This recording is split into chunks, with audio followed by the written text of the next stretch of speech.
Hello hello hello hello hello, कैसे हो भाई लोग। तो मेडिकोस आ गया हूँ मैं फिर से लेकर के आपके लिए नई वीडियो। और टॉपिक बड़ा ही शानदार है आज का तो यार, एनएमजे। यार एनएमजे मतलब एनएमजे भाई, न्यूरो मस्कुलर। अरे ये तो बहुत छोटा मार्कर हो गया। अरे एक मिनट, थोड़ा सा बड़ा कर एनएमजे। ठीक है गाइस, यार ये जो टॉपिक होता है ना, ये जनरली कितने मार्क्स में आएगा पहले तो ये डिस्कस कर लें यार। ये इसका है ना बड़ा फिक्स नहीं होता है। वैसे जनरली ये 5 मार्क से लेकर के 10 मार्क के बीच में देखने के लिए मिलता है। पर कभी कभी कुछ कुछ यूनिवर्सिटीज़ में अगर मान लो कि इसके अंदर एक केस हमारे सीनियर ग्रेविस का अगर वो आ जाता है तो ये 4 मार्क्स में भी आता है। तो मतलब हम लोग बोल सकते हैं कि 4 मार्क्स से लेकर के 10 मार्क्स के बीच में ही देखने के लिए मिलेगा, इससे कम में नहीं आता है ये जनरली। और मतलब ये समझ लो कि यूनिवर्सिटी में इसके आने के चांसेस बहुत हाई होते हैं। ठीक है, तो बहुत हाई डिमांडिंग टॉपिक है ये। और एंड टाइम पर अगर आप मेरी वीडियो देख रहे हो एनएमजे की, भाई मैं इतना बता रहा हूँ कि मैं इसमें आपको इतना रिवाइज़ करा दूँगा इसको कि आपको रट जाएगा ये टॉपिक अभी, है ना। अब आपको मज़ा आने वाला है यार, ये वाला टॉपिक आप कोई भूलोगे नहीं। तो चलो यार चालू कर दे without in time wasting. NMJ के अंदर सबसे पहले आपको जो टॉपिक्स कवर करने हैं किसके पर्सपेक्टिव से, 10 मार्क्स के पर्सपेक्टिव से मैं आपको बताऊँगा। 5 मार्क के हिसाब से अपने आप से शॉर्ट कर लो, ये 4 मार्क्स के हिसाब से। जैसे कि मैं आपको बता दूंगा कि 5 मार्क्स आपको क्या क्या नहीं लिखना है। जैसे कि आप लोग चाहो तो केमिस्ट्री मत लिखना, और एक पार्ट और आएगा छोटा सा वो भी मत लिखना 5 मार्क्स। और 4 मार्क्स में आप केमिस्ट्री मत लिखना, वो वाला छोटा वाला पार्ट मत लिखना। साथ ही साथ ट्रांसपोर्ट में ना थोड़े बहुत स्टेप्स काट देना, ठीक है, ताकि आपका शॉर्ट हो जाएगा आंसर। ठीक है, पर इसमें एक डायग्राम है, वो बहुत मैंडेटरी डायग्राम है। मतलब ये समझ लो अगर वो डायग्राम आपका बना हुआ है ना तो वो अकेला ही 2 नंबर कैरी कर रहा है 4 मार्क्स में, 3 नंबर 5 मार्क्स में, और 4 नंबर 10 मार्क्स में। तो वो डायग्राम बड़ा इंपॉर्टेंट है गाइस। वो डायग्राम विद लेबलिंग जो मैं आपको प्रोवाइड करूँगा वो ज़रूर बना करके आ जाना इसमें। ठीक है, तो इसके अंदर हमारे को टोटल जो हेडिंग्स लिखनी है वो 5 हेडिंग्स हम लोगों को कवर करनी है। Definition, chemistry of ACH, components, transport of signals and drugs and clinical part. ठीक है, तो ये टोटल 5 हेडिंग्स के अंदर हमारे को पूरा अपना NMJ क्लियर आउट कर देना है। ठीक है, और मैं आपको इतना बता रहा हूँ कि अगर आप इन 5 हेडिंग्स के अंदर इस टॉपिक को निपटाया यार, नंबर कहीं नहीं जाएंगे। इसके अंदर सारे आपके टेक्निकल टर्म्स वगैरह सब मैं कवर कर लूँगा। ठीक है, तो डेफिनेशन के अंदर क्या आता है, डेफिनेशन के अंदर a gap between the nerve ending and muscle fibre. यार आपको मालूम होना चाहिए कि जो आपका वो जो आपका NMJ होता है वो आपको एक नर्व एंडिंग और मसल फाइबर्स के बीच का गैप होता है। ठीक है, इनकी यहाँ पर कोई प्रोटोप्लाज्मा कनेक्शन देखने के लिए नहीं मिल रहा है। ठीक है, by which the electrical impulses, यहाँ पर ये टर्म बहुत इंपॉर्टेंट है, इलेक्ट्रिकल। ठीक है, क्योंकि है ना एग्जामिनर जनरली ऐसे ऐसे टर्म्स को पकड़ता है कि इलेक्ट्रिकल बताओ, केमिकल बताओ, है ना। Are conducted from nerve to muscle via chemical neurotransmitters. ठीक है, तो यहाँ पर हम लोगों ने इलेक्ट्रिकल और केमिकल दोनों का लिख दिया है। और क्योंकि आपको मालूम होगा कि इम्पल्स एक इलेक्ट्रिकल है, उसे केमिकल में कन्वर्ट करा, और पर जब मसल ने रिसीव करा वो कैसे रिसीव करा, ऐसे इलेक्ट्रिकल इम्पल्स। तो कहीं ना कहीं यहाँ पर आप लोग देख रहे हैं कि change of method of energy हो रहा है। तो इसीलिए इसको हम लोग बोल देते हैं ट्रांसड्यूसर। इसीलिए हम लोग NMG को क्या बोलते हैं, ट्रांसड्यूसर भी बोल देते हैं। क्लियर है गाइस। नेक्स्ट, अब बात करते हैं इसके कंपोनेंट्स। ये डेफिनेशन में कुछ था ही नहीं रिपीट करने वाला, इसलिए मैं रिपीट नहीं कर रहा हूँ, मैं आपको पूरा याद करूँगा, चिंता मत करो। कंपोनेंट्स के बारे में बात करते हैं गाइस। कंपोनेंट्स इन्वॉल्व्स, इसके अंदर सबसे पहला आता है motor end plate and axon terminal. ठीक है, मतलब ये बेसिक है। ऐसे ऐसे बोल सकते हैं कि मोटर एंड प्लेट जो होगा वो एक पोस्ट साइनेप्टिक मेम्ब्रेन है, और ये जो है ये प्री साइनेप्टिक मेम्ब्रेन है, एक्सॉन टर्मिनल। ठीक है, अब आपको मालूम होना चाहिए कि जो प्री साइनेप्टिक मेम्ब्रेन है उसके अंदर कुछ स्पेसिफिक चीज़ें हैं, जैसे कि जो आपका जो है साइनेप्टिक नॉब है उसके अंदर आपको साइनेप्टिक वेसाइकल्स देखने के लिए मिलेंगे। इसमें एग्जांपल है ACH वेसाइकल्स। ठीक है, साथ ही साथ यहाँ पर है ना रिच होता है माइटोकॉन्ड्रिया में। ठीक है, अब मैं बताऊँ आपको माइटोकॉन्ड्रिया क्यों रिच होता है, क्योंकि यार ऐसा समझ लो कि ACH यानी कि एसिटाइल कोलिन का जो फॉर्मेशन होता है वो जो होता है वो आपका वेसाइकल्स, वो आपका कैसे होता है, साइनेप्टिक जो आपका नर्व एंडिंग होती है ना, साइनेप्टिक नोब, उसके अंदर ही होता है। और जो नर्व सेल होता है उसके अंदर आपके वेसाइकल्स बनते हैं। ठीक है, पर उतना यार डीप में जाने की जरूरत नहीं है मेरे को, बस इतना समझ लो कि माइटोकॉन्ड्रिया होता है, साइनेप्टिक वेसाइकल्स होते हैं। और इवन जो भी डायग्राम आएगा उसके अंदर माइटोकॉन्ड्रिया भी आपको दिखा करके आने का दो। ठीक है, बनाया है ना, मतलब क्या डायग्राम नीचे मतलब जब आपको आएगा तो मैं बता दूंगा। ठीक है, और मोटर एंड प्लेट के अंदर यहाँ पर रिसेप्टर लिख रहा है, ACH रिसेप्टर एग्जाम्पल है। और ACH कैसा रिसेप्टर होता है, लाइगेंड गेटेड एंड निकोटिनिक। यार ये जो चीज़ें हैं ये कॉलेज में बहुत बेसिक लेवल पर पढ़ाई जाती है, लाइगेंड गेटेड निकोटिनिक क्या होता है। तो आपका जो होमवर्क मतलब टास्क मैं आपको दे दूँ ना हर वीडियो के अंदर कि कमेंट करना है ये वाली चीज़ को, तो आपका जो टास्क है वो यही है कि लिगेंड गेटेड एंड निकोटिनिक क्या है आपको बताना है। अगर आप पहले कमेंट कर दे अच्छी बात है, नहीं तो डिस्क्रिप्शन में तो मैं दे दूँगा कि लिगेंड गेटेड और निकोटिन का मतलब क्या होता है, ठीक है। साथ ही साथ कैटायन चैनल मतलब किस तरीके से होगा, कुछ इस तरीके से होगा। ये मेम्ब्रेन है, ये आपका रिसेप्टर है और बगल में क्या लगे हुए हैं इससे जुड़े हुए चैनल्स, ठीक है ना। इस तरीके से यहाँ पर आपको मोटर एंड प्लेट वगैरह देखने के लिए मिली। तो ये आपका फाइनली वो डायग्राम जिसकी मैं बात कर रहा था आपसे, इसके अंदर सब है आपका। यहाँ पर ये आपका एक्सॉन आ गया, ये आपको माइलिन शीट आ गई। यहाँ पर अब आप जो देख पा रहे हो ये नर्व एंडिंग आप देख पा रहे हैं। यहाँ पर आप पोस्ट साइनेप्टिक मेम्ब्रेन यानी कि आपकी जो मसल है मोटर एंड प्लेट आप उसे देख पा रहे हैं। साथ ही साथ यहाँ पर आप देख पा रहे हैं कि वेरियस तरीके के प्री जंक्शनल रिसेप्टर्स ये इस तरीके से हैं। ये आपके वोल्टेज गेटेड कैल्शियम चैनल्स है, VGC कैल्शियम VGC हैं।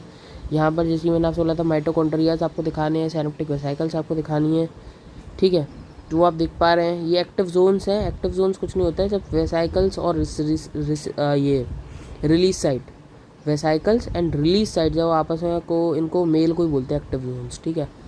तो ये एक्टिव जोन्स हैं। यहाँ पर अब ये ना वेसाइकल से जो हमारा ACHO रिलीज़ नहीं हुआ है, ठीक है, उससे पहले की फ़ोटो है। तो उसमें क्या होगा फिर यहाँ पर बीच में अगर कुछ भी आपको केमिकल मिलेगा, कौन सा मिलेगा, यस यहाँ पर आपको जो देखने के लिए मिलेगा वो मिलेगा एसिटाइल कोलिन एस्टरेज, ठीक है, जो एसिटाइल कोलिन पर एक्ट करके उसे ब्रेक डाउन करता है। वो केमिस्ट्री के अंदर आएगा, उसको हम लोग धीरे धीरे करके आगे जैसे जाएंगे तो डिस्कस करेंगे। ये बीच की जगह है, इसे क्या बोलेंगे, क्लेफ्ट, और क्योंकि साइनेप्स के अंदर है तो साइनेप्टिक क्लेफ्ट हो गया, ठीक है गाइस। फिर साथ ही साथ जैसे कि मैंने आपको बताया कि यहाँ पर आपको वेरियस तरीके के चैनल्स भी दिखाने हैं। तो देखो ये रहे वोल्टेज गेटेड सोडियम चैनल यहाँ पर आपको दिखाए गए इस तरीके से, ऊपर भी आप दिखा सकते हो, ठीक है। और साथ ही साथ यहाँ पर आपको वो भी दिखाना होता है एसिटाइल कोलिन के रिसेप्टर्स। देखो एसिटाइल कोलिन के रिसेप्टर्स भी यहाँ पर आपको दिखाए गए। तो दोनों तरीके की चीज़ें यहाँ पर आपको दिखाई गई हैं। तो यानी कि ये डायग्राम एकदम कंप्लीट डायग्राम है। इस तरीके का डायग्राम आपको बनाना है, ठीक है। बस यहाँ पर एक चीज़ ध्यान रखना, टर्मिनल बटन लिख रहा है ना, इसकी जगह आप लोग नर्व एंडिंग लिख सकते हो यहाँ पर, ठीक है, ओके।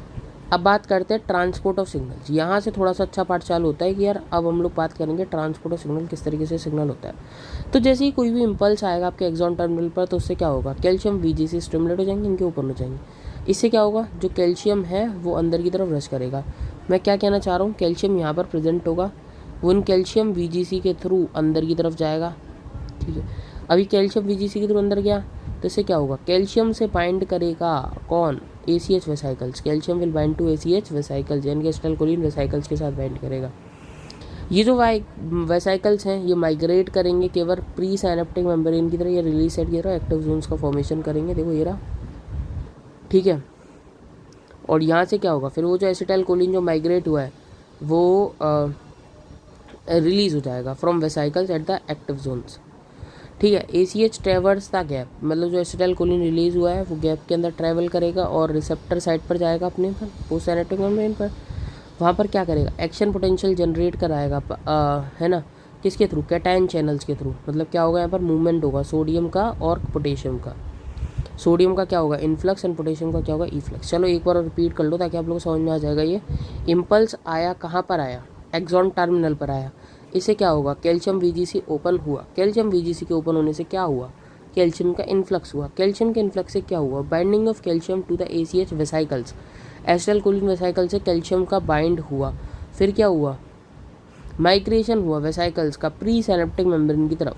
वहाँ से क्या हुआ, रिलीज हुआ एसिटाइलकोलिन। एसिटाइलकोलिन साइनेप्टिक क्लेफ्ट में आ गया, वहाँ से ट्रैवल करेगा पोस्ट साइनेप्टिक मेम्ब्रेन की तरफ, अपनी रिसेप्टर साइट पर जाकर के बाइंड करेगा, उसे स्टिमुलेट करेगा, से कैटायन चैनल्स को स्टिमुलेट करेगा। वहाँ से सोडियम का इन्फ्लक्स एंड पोटेशियम का इफ्लक्स होगा, जिससे क्या होगा, एक्शन पोटेंशियल डेवलप होना चालू होगा, ठीक है।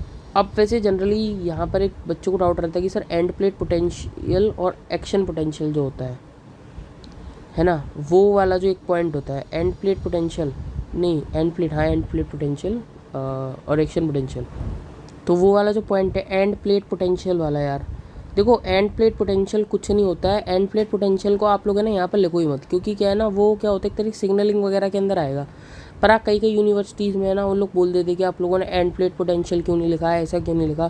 तो मैं आपको बता दे रहा हूँ, बस केवल क्या होता है, थोड़ा सा मैं आपको हिंट दे रहा हूँ एंड प्लेट पोटेंशियल के ऊपर, क्योंकि कई यूनिवर्सिटीज़ में बोल देते हैं। अब मैं एंड में आपको थोड़ा सा बताऊँगा क्योंकि इसके नोट्स के अंदर बेसिकली नहीं है, पर तब भी कई यूनिवर्सिटीज़ के अंदर कल मांगते हैं यार देखो एंड प्लेट पोटेंशियल कुछ नहीं होता है, कि देखो सुनो, जो हमारी रेस्टिंग मेम्ब्रेन पोटेंशियल है नर्व का, वो आपको वो सही मसल का वाकुम में -90 होता है।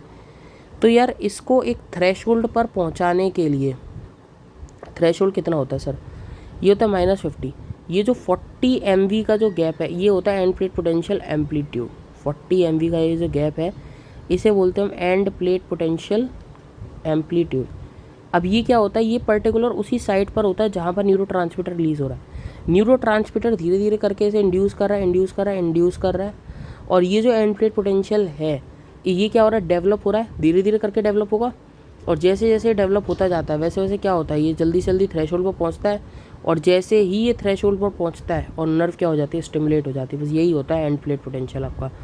ठीक है, तो एंड प्लेट पोटेंशियल आपको लिखना है, it is a localised potential, है ना, which is developed due to the action of neurotransmitter, है ना, कि ये क्यों डेवलप होता है। और इसका एम्पलीट्यूड आप लोग लिख सकते हो, इट्स एम्पलीट्यूड इज़ 40 मिलीवोल्ट। ठीक है, कई जगह बोल देते कि सेफ्टी फैक्टर बताओ, सेफ्टी फैक्टर।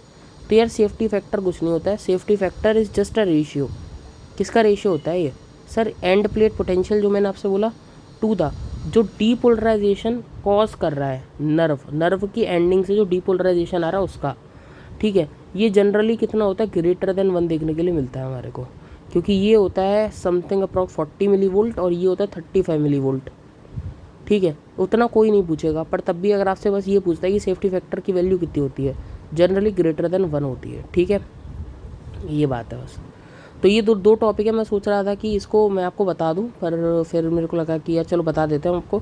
तो मैंने आपको बता दिया इसको काफ़ी डिटेल में, इतना मतलब अगर आप लिख कर के आओगे तो भी कोई दिक्कत नहीं है। अगर कोई बोलता है आपसे एंड प्लेट पोटेंशियल, थोड़ा बहुत लिखिए ना एंड में, पर उतना ज़्यादा मतलब इंपॉर्टेंट इसके अंदर नहीं होता। पर कई जो टीचर्स होते हैं ना, वो चाहते हैं कि हाँ यार लिखो, तुम इसको भी लिखो, तो बस वो वाला सीन है, इसलिए मैंने आपको बताया। ठीक है, पर हाँ जिसके में चल जाता है बिना लिखे, मतलब आपके जब इंटरनल्स वगैरह उसमें पूछ लो कि जब NMJ का क्वेश्चन आ रहा है तो क्या सर उसमें हम लोग वो लिखते हैं, वैसे आप पूछोगे ना तो कहेंगे हाँ सब कुछ लिखो, कोई दिक्कत नहीं है।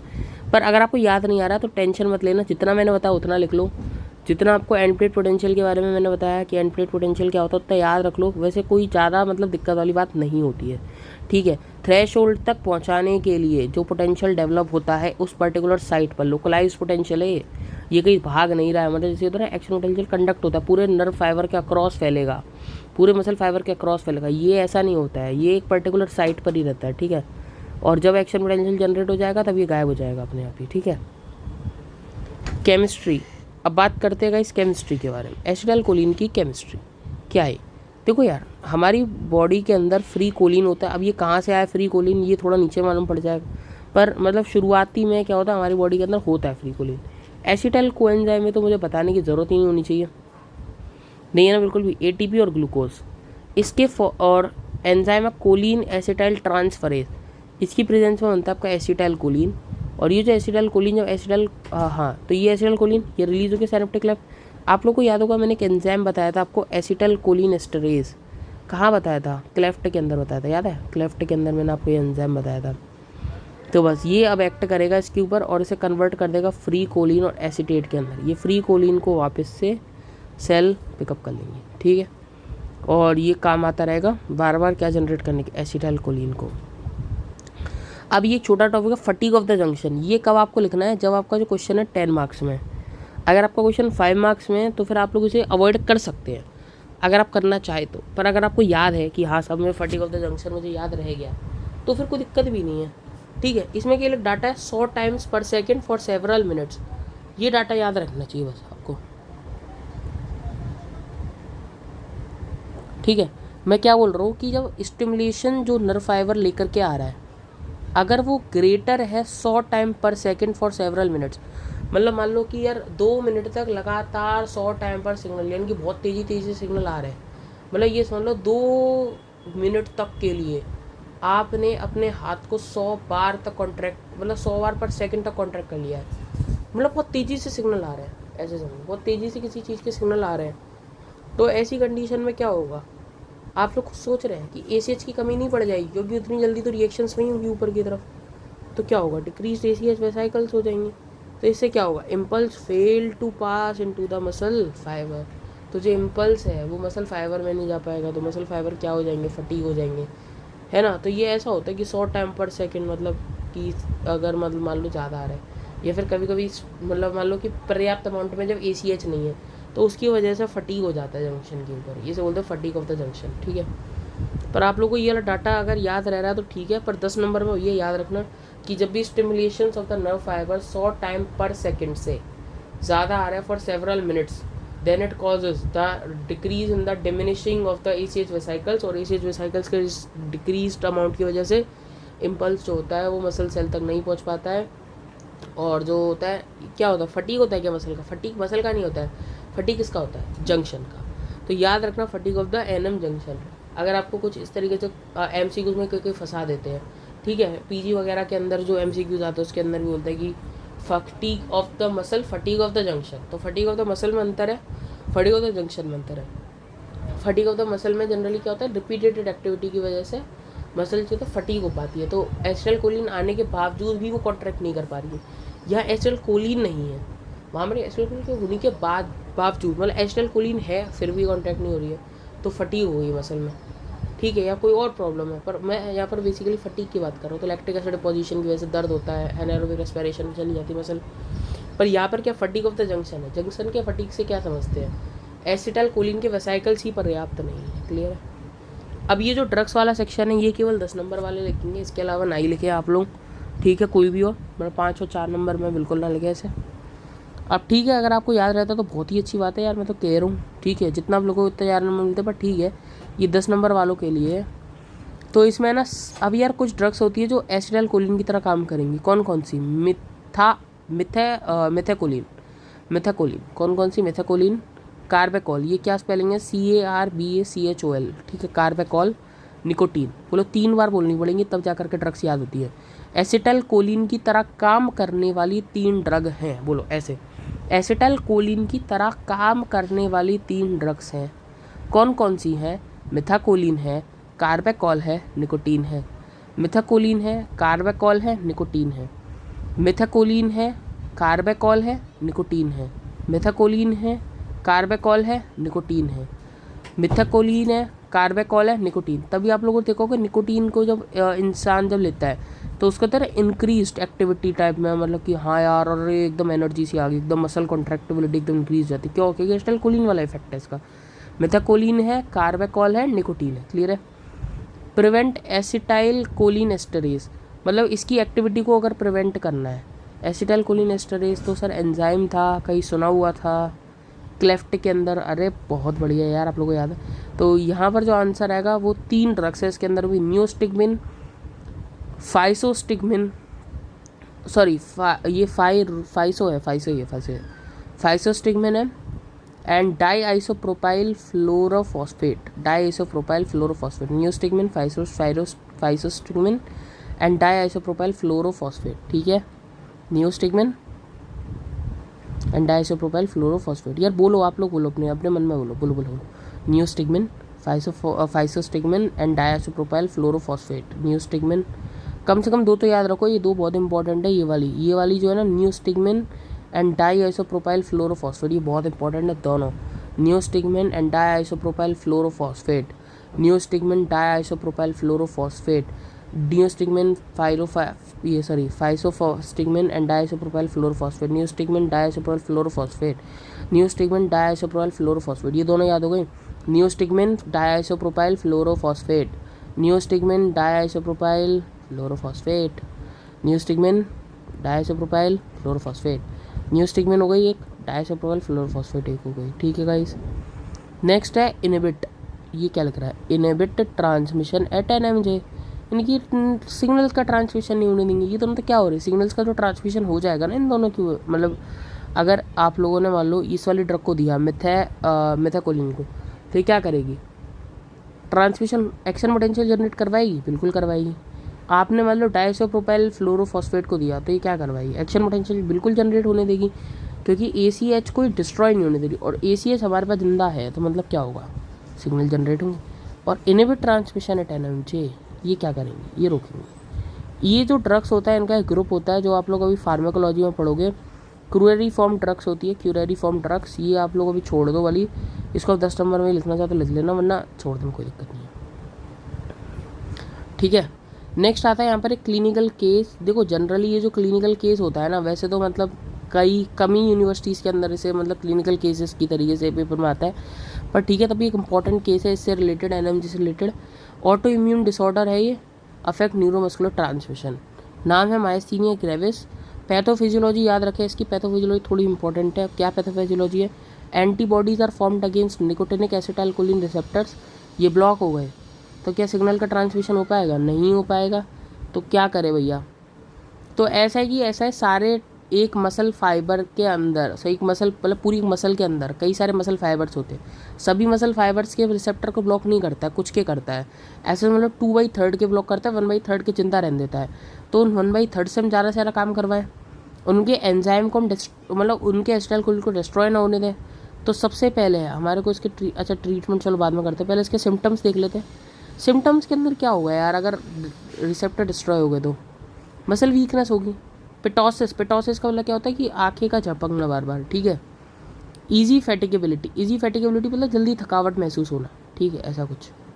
ट्रीटमेंट मतलब आएगा भाई साहब आपके पास, आएगा बोल रहेगा कि साहब नींद सी लगी रहती है, आंखें झुकी झुकी सी रहती हैं साहब, अरे साहब डॉक्टर साहब कुछ करो यार, मतलब कि थकान बहुत जल्दी हो जाती है, मसल एकदम वीक वीक सी लग रहा है मेरे को, कुछ दिनों से कैल्शियम विटामिन डी की गोलियाँ खा ली पर तब भी ठीक नहीं हो रहा है। तो इसका मतलब क्या है? कहीं ना कहीं उसे वो मायस्थीनिया ग्रेविस की प्रॉब्लम हो सकती है, ठीक है। वो उसका जो प्रॉपर डायग्नोसिस वगैरह किस तरीके से आपको करना है, क्या क्या चीज़ें, मतलब सिम्टम्स आप लोगों को लग रहा है कि हाँ मतलब वही है, तो फिर अब ऐसी कंडीशन में आपको ट्रीटमेंट क्या देना है उसे शुरुआती? तो आपको क्या करना है, उसके एसिटाइलकोलिन एस्टरेज को डिस्ट्रॉय मतलब ACH को डिस्ट्रॉय होने से बचाना है उससे। आप चाहो तो एसिटाइलकोलिन भी दे सकते हो उसे, मतलब शुरुआती इलाज में आप चाहो तो उसे एसिटाइलकोलिन दे सकते हो, जैसे कार्बाकोल जैसी ड्रग मिथाइलकोलिन आप शॉर्ट अमाउंट में दे सकते हो। आप देख रहे हो कि हाँ इंप्रूवमेंट आया तो फिर आप इसको दोगे, ठीक है। आप देख रहे हो कि ज़्यादा इंप्रूवमेंट नहीं आ रहा तो फिर आप इम्यूनोसप्रेसिव कॉर्टिकोस्टेरॉइड्स दोगे। फिर भी आप देख रहे हो कि नहीं यार कुछ ज़्यादा ही दिक्कत है, इम्यूनोसप्रेसिव भी काम नहीं है, तो थायमेक्टॉमी, अगर छोटे किसी स्टूडेंट बच्चे के अंदर वगैरह हो गई है, या मतलब लंबे समय तक थाइमस बनी रह गई है, तो इसकी कंडीशन में पता है ऑटो इम्यून डिसऑर्डर बहुत होते हैं, तो ऐसे कंडीशन में आप थायमेक्टॉमी, इसका एक इलाज होता है, वो आप करोगे, ठीक है। तो यार that's all about the topic guys. तो यही टॉपिक है, बस इतना सा ही टॉपिक है, ये ज़्यादा कोई बहुत बड़ा विशाल टॉपिक, विशाल का आत्मा नहीं है इसके अंदर, कोई आत्मा ही नहीं है इसके अंदर। तो यार अब यार काफ़ी टाइम बाद वीडियो आई हो यार, आपका प्यार चाहिए बस हमारे को, तो बस आपका प्यार आएगा ऐसे करके, लाइक करके आप लोग शेयर कर दो इसको अपने फ्रेंड्स सर्कल में, और चैनल को कर दो गाइस सब्सक्राइब। मिलते हैं आपके साथ अगली वीडियो के अंदर। Till then good bye guys. कैसी लगी आपकी वीडियो कमेंट में ज़रूर बताना यार मेरे को।